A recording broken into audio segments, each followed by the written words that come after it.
Morgan Library. My name is Miss Lindsay, and welcome to Teen Talk Tuesday. Now for today's Teen Talk, Concrete Rose by Angie Thomas. And if that author sounds familiar, she is also the author of The Hate You Give, which is actually a sequel. Yep, Concrete Rose is actually a prequel to The Hate You Give. Let's dive in.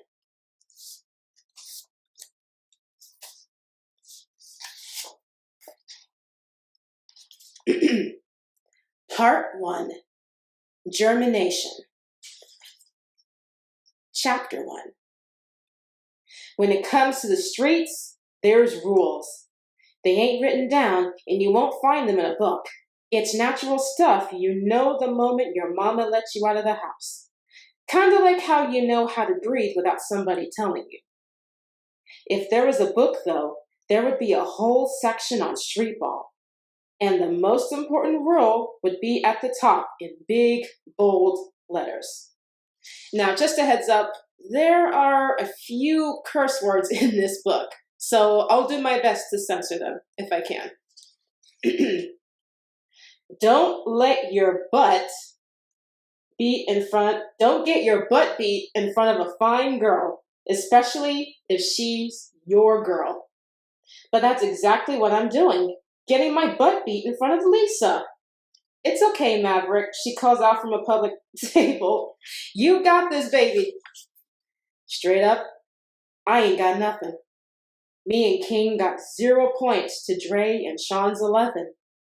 One more point and they win. Big as King is, you'd think he'd block Sean's lanky butt or something. Sean getting by him like he don't exist. Posting him up, shooting jumpers in his face and all that. Got the homies going wild on the sidelines. And got King looking like a fool. I can't be mad at King. Not with what's going down today. My head not in the game much even. It's one of them perfect August days where the sun real bright, yet it's not too hot to play ball. Rose Park full of King Lords in gray and black. Seemed like all the homies came to get a game in. Not that King Lords need an excuse to come to Rose. This our territory. We handle business here. Chill out here.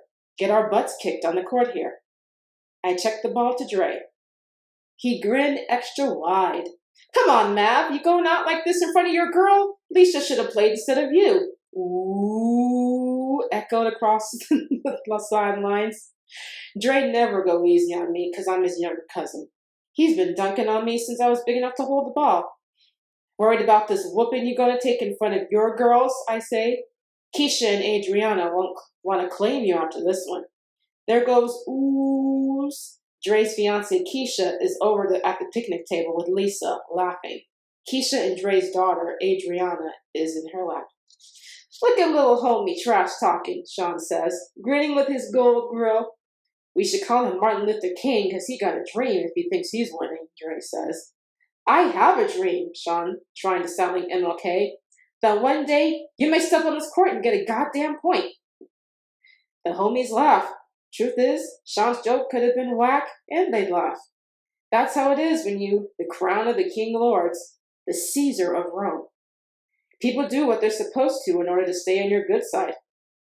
Don't one of them yell out, "Don't let them punk you, Lil Don and Lil Zeke." It don't matter that my pops has been locked up for 9 years, or that King's pops has been dead for almost as long. They still Big Don, the former crown, and Big Zeke, his right-hand man. That makes me Lil Don and King Lil Zeke. Guess we're not old enough to go by our own names yet. Dre bounced the ball. What you got, cuz? He start right. I follow and run straight into Sean's chest. They run a pick and roll. Dre gets away from me, and King go after him, leaving Sean open. Sean gunned for the hoop. Dre tossed the ball and... God dang! Sean dunk on King! What? Sean yelled as he hung from the rim. He jumped down, and him and Dre do the handshake they've done since they were kids. They can't mess with us, Sean says. Heck nah, Dre says. I won't ever hear the end of this one. 30 years from now, Drake gonna be like, remember that time me and Sean didn't let y'all score? King slammed the ball on the concrete. Ah, man. He take losing to heart for real. Hey, chill, I say. We'll get him next. Y'all gonna get beat. One of the homies, Peanut, laughs. He's a short dude with a thick beard, and he's known to have a big mouth.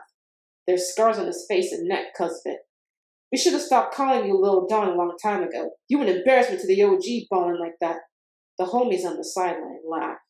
I clench my jaw. I ought to be used to them kind of jobs. Let a lot of fools in the set tell them.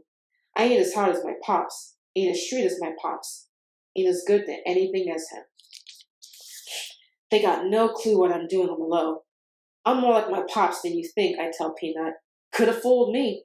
Next time, big boy, there ought to put as much effort into the game as you do into eating. King stepped toward Peanut. Or I could whoop your behind instead. Peanut stepped toward him too. What is it then, fool? Whoa, whoa, whoa, I say, pulling King back. He's real quick to fight. Chill. Yeah, calm down, says Sean. It's only ball. You're right. My bad, Sean, Peanut says with his hands up. I can be a bit temperish. Temper what? I swear, Peanut be making up words to sound smart. The way King nostrils flare, I got a feeling this is about more than ball for him. He's shaking me off and march across the park. Sean, Dre, and everybody look at me. He got a lot going on, that's all, I mumble. Yeah, Dre added, lowers his voice to Sean. You remember that situation with him, Mav, an old girl that I told you about? They find out today. No excuses, Dre. He's always popping off, Sean says. He either get that temper in check or get checked. In other words, a beatdown. That's how the big homies keep us little homies in line. See, there's levels to king lords. You got youngins, middle schoolers who swear they got next. They do whatever the rest of us tell them to do. Then you got little homies like me, King, and our boys Rico and Junie. We handle initiations, recruitment, and sell weed. Next is the big homies like Dre and Sean. They sell the harder stuff, make sure the rest of us have what we need, make alliances, and discipline anyone who steps out of line. When we have beef with the Garden Disciples, the gang from the east side, they usually take care of it. Then there's the OGs, original gangsters, grown dudes who've been in this a long time. They advise Sean. Problem is, there ain't a lot of OGs left on the streets. Most of them are locked up like my pops, or they're dead. A beat down by the big homies is no joke. I can't let King go out like that. I'll talk to him, I tell Sean. Somebody better, he says, and turns to the others. Now, who wants to get whooped on the court next? King nearly out of the park. I run to catch up with him. Dog, you can't be going off on folks. You trying to cause us more problems? I ain't gonna let nobody diss me, Mav, King growls. I don't give a damn if he's a big homie. I glance back at the courts. We're far enough that Sean and them won't hear me. Gotta keep our cool, remember? For the past 6 months, me and King been slinging behind the big homies' backs.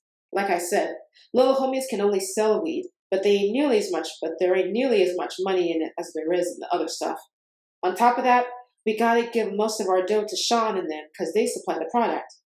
One day, King decided to do his own thing on the side and get his own supplier. He brought me on real quick. Our pockets are fat. We're going to be in real deep if Sean and them ever find out. This is almost as bad as taking her turf. But hey, my mama works 2 jobs. She shouldn't have to get me kicks and clothes when she's struggling to keep a roof on our heads. Real talk. Let Peanut or anybody else say whatever the hell they want, I tell King. We do our thing, and that's all we need to focus on, all right? I hold my hand out to King. At first, he stared at it. And I don't know if that's because of Sean and Peanut or the other situation we got going on. He finally slapped my palm. Yeah, all right. I pulled him into me and hit his back with my fist. Don't worry about the other thing. It's going to work out like it's supposed to. I ain't tripping either way. It is what it is. That's the same thing he says about his parents getting murdered when he was 11, and about everything he went through with his foster families. I guess if you want to leave it at that, so can I. We head out of the park and I head over to Lisa. She looking finer than a mug. Got on a shirt that showed her belly button and some shorts that got my mind wandering. I stand between her legs. We garbage, huh? Lisa wrapped her arms around my neck. Y'all could use work. Like I said, we garbage. She laughs. Maybe, but you're my garbage. She kissed me, and that makes me forget everything else. It's always been this way with Lisa. I spotted her at a basketball game freshman year. Her team was whooping the Garden High girls' asses. Honestly, she do play better than me. I was there to watch Junie play afterwards when Lisa caught my eye. She could play, she could ball, and she was fine as heck. Plus, she had a behind for days. Can't lie, I noticed that thing from jump. She did a layup, and I hollered, "Heck yeah, shorty!" She looked my way with them pretty brown eyes and smiled. That was it. I had to talk to her. When she gave me a shot, it's been on ever since. I messed up big time. Knowing what I know made me stop kissing her. "What's wrong?" she asked. I played with her braids. "Nothing. Mad that I lost in front of you." "Daddy beat you," Adriana says. Nothing like a 3-year-old calling you out. Adriana looks like Dre, which means she looks like me. Everyone says me and Dre are practically twins. Our mamas are sisters, and our dads are cousins. So it makes sense we got the same wide eyes, thick eyebrows, and dark brown complexions. "You should have cheered for me," I tickle Adriana. She squirmed and giggled in Keisha's laps. "You shouldn't have cheered for your daddy." "Heck yeah, she should have cheered for her daddy," Dre says. He comes her over. He scooped Adriana up and fly her around like an airplane. Can nobody make her laugh the way he did? "Y'all going to the party tonight?" Lisa asked. "Sean throwing a house party like you always do at the end of summer." "You already know Dre not going to no party," Keisha says. "Heck nah, we're going to have all the fun. Ain't that right, baby girl?" He kissed Adriana's cheek. "Dang, man, it's Friday night," I say. "You can't stay at home." "Never mind, this Dre. He don't go nowhere anymore." Having Adriana changed him big time. He stopped partying and hanging out. I think he stopped being a king lord if he could. Ain't no getting out of king lords, unless you want to end up dead or damn near dead. "I'm where I want to be," he says, smiling at Adriana. He looked at me. "You sure you're going to the party?" Dre knows what's going down today, the thing that might change my life. Problem is, Lisa don't know. He better not say nothing either. "I'm sure," I say. Dre stared me down the way a big brother do a little brother who's up to no good. It gets on my nerves and it makes me feel like crap all at once. I look at Lisa. "Nothing's stopping us from going to the party. Gotta get one in before school starts soon." Lisa draped her arms around my neck. "That's right. Just think. A year from now, we'll be at college, going to all the parties." "For sure. The party's the main reason I go to college. If I go, I ain't sure yet. At tonight's party, everyone gonna notice you when you walk in rocking this." I take the necklace out of my pocket. The pendant spelled out Maverick in cursive.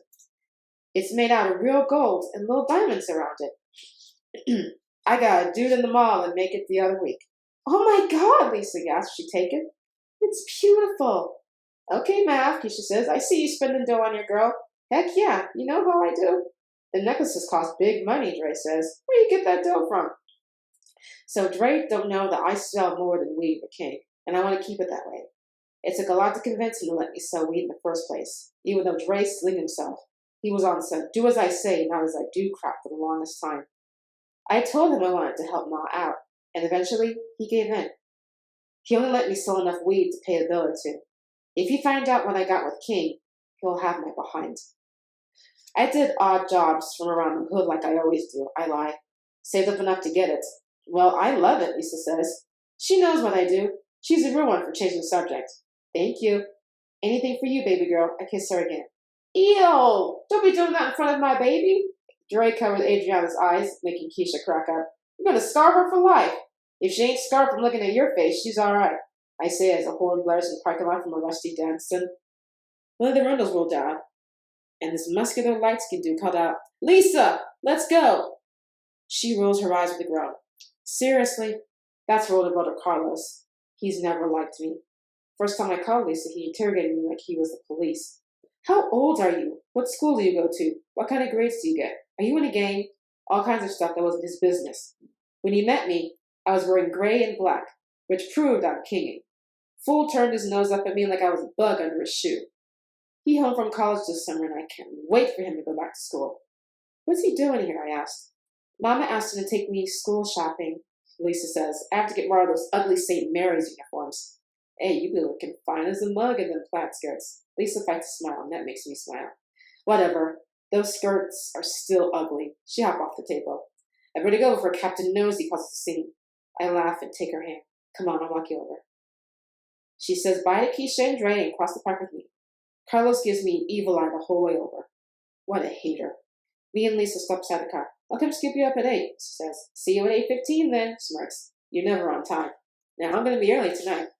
I love you. First time I said that word to her, it tripped me out. I never told a girl I love her before, but I never had a Lisa before either. I love you too, she says. Stay safe, okay? I ain't going nowhere. You can't get rid of me that easily. She smiles and gives me a quick peck. I'm holding you to it.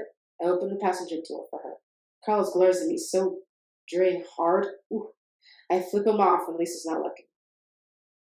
Why are you tripping? Lisa asks, and I hear Carlos says something about a gangbanger park as he pulls off. They only gone around 1 minute when an old Camry with the sunroof turned into the parking lot. My drive a Lexus. The feds took it when they took Pops. Uh-oh, Peanut calls out. Lil Don in trouble. Got his mama rolling through on a disciplinarianship. A what? Forget Peanut. I open Ma's passenger door. Hey, Ma. Hey, babe. Dang, boy, you right. What are you doing so musty? I sniff myself. I ain't that bad. I played ball. Did you wrestle with pigs, too? Good Lord, you're going to clear the clinic out. If we run by the house real quick, I could shower. We don't have time for that, Maverick. We told Aisha and her mama that we meet them at 2. It's already 1:45. Oh, I didn't realize my life might be changing so soon. My bad. Mom must catch the dip in my voice. We need to know the truth. You get that, right? Mom, what I'm going to do if, hey, she says, and I look at her, no matter what, I've got you. She holds her fist out to me. I smirk. You're too old to be back and forth, so. Old? Boy, please. I'll have you know I got carded when me and Mo went out last Saturday. Man, who's too old now? I laugh as she crank up the car. You too old. Hey, hold up, Sean called out. He dashed across the parking lot and ran around to Ma's side. I gotta say what up to the queen. How you doing, Miss Carter? Hey, Sean, Ma says. You making it? Yes, ma'am, looking out for your boy. Good. And this time her voice dipped. No mother wants their son in the gang, but no mother wants their son dead either. Pops made so many enemies in the streets that I need somebody to have my back. He told Ma I had to join. Kinging runs in my blood anyway. Ma's brothers claimed it, when Pops and his cousins. It's like a fraternity to us. Ma thinks I'm an associate, though, aka somebody who only claim it and don't sling or put in work. She says this whole King Lord thing is temporary. She drilled it into my head all the time. Get my high school diploma and go away to college so I can get the heck away from all this. We got an appointment to get to, she tells Sean. Be safe out there, baby. Yes, ma'am. Sean looks at me and nods. Good luck, little homie. I nod back. Ma pull out of the parking lot, and I watch the homies in the rearview mirror.